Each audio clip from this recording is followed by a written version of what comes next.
Meeting की रूप से मैं जनाब डीजीपी साहब जे.एंड.के यूटी से अर्ज़ करूँगा कि जब उनका दरबार हुआ था तो मैं वहाँ पे बतौर डिस्ट्रिक्ट प्रेसिडेंट ही पेश हुआ था और उनसे एप्लीकेशन के ज़रिए भी रिक्वेस्ट की थी कि हमारे चंद एसपीओज़ जो है यहाँ डिस्ट्रिक्ट में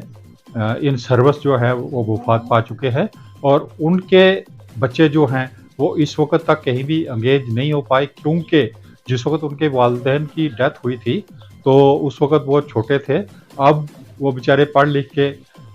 जा बजा दर-दर हो रहे हैं, उनकी रोटी-रोज़ी का कोई भी इस वक्त इंतज़ाम नहीं है। तो मैंने डीजीपी साहब से रिक्वेस्ट की थी और डीजीपी साहब ने ये श्योरिटी दी थी कि वो इन 3 लड़कों को हर हालत में एंगेज करेंगे बतौर एसपीओ। पर इस वक्त तक सिर्फ एक ही बच्चा जो है वो एंगेज हुआ है, बाकी 2 बच्चे जो हैं वो अभी भी दर-बदर हैं। तो मैं डीजीपी साहब से रिक्वेस्ट करूँगा कि वो इस बात पे गौर-व-खोज करें और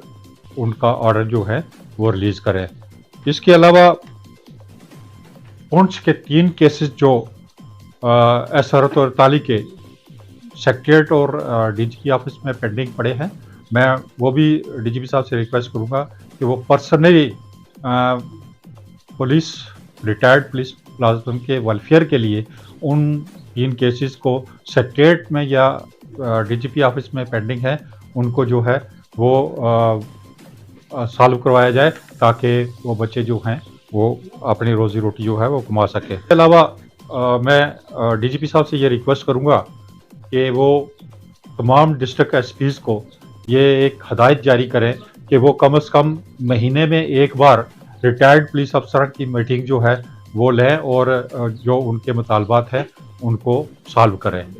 तो इसके अलावा मैं जनाब डिस्ट्रिक्ट डेवलपमेंट कमिश्नर पुंछ से ख़ास कर रिक्वेस्ट करूँगा कि हमारे जो पुलिस मुलाज़िम हैं वो पुलिस मेडल होल्डर हैं और प्रेसिडेंट पुलिस मेडल होल्डर हैं, लेकिन किसी भी ओकेजन पर, चाहे वो 26 जनवरी हो, चाहे वो 15 अगस्त हो, उनको वीआईपी कार्ड जो हैं वो नहीं दिए जाते। मैं कई बार जनाब डेवलपमेंट कमिश्नर साहब से ये रिक्वेस्ट कर चुका हूँ। मैं उम्मीद करता हूँ कि वो हमारी इस बात पे ज़रूर गौर करेंगे और आइंदा आने वाले फंक्शंस में वो हमें ज़रूर। इसके अलावा मैं रिक्वेस्ट करूँगा कि रिटायर्ड, चाहे वो पुलिस मुलाजिम है, चाहे वो रेवेन्यू डिपार्टमेंट का है या किसी और डिपार्टमेंट से ताल्लुक़ रखता है, वो एक्सपीरियंस रखते हैं और जो मीटिंग्स डेवलपमेंट कमिश्नर साहब या एसएसपी साहब पब्लिक की बुलवाते हैं, उनमें किसी भी रिटायर्ड ऑफिसर को, चाहे वो पुलिस का हो, चाहे वो रेवेन्यू का हो, चाहे वो किसी और डिपार्टमेंट का हो, उनको मुद्दा नहीं किया जाता। दीगर लोगों को वो जो है उनको कार्ड जाते हैं, उनको कॉलें जाती हैं, वो आते हैं, बहुत अच्छी बात है। लेकिन हम रिक्वेस्ट करेंगे कि कम से कम हमें भी उस मीटिंग में मुद्दा किया जाए, क्योंकि हम लोग जो हैं हम एक्सपीरियंस होल्डर हैं, लॉ एंड ऑर्डर के निस्बत हम उनको अच्छे तरीके से रिक्वेस्ट कर सकते हैं कि कैसे वो मेंटेन करें। इसके साथ ही मैं आज की इस मीटिंग को बर्खास्त करता हूँ।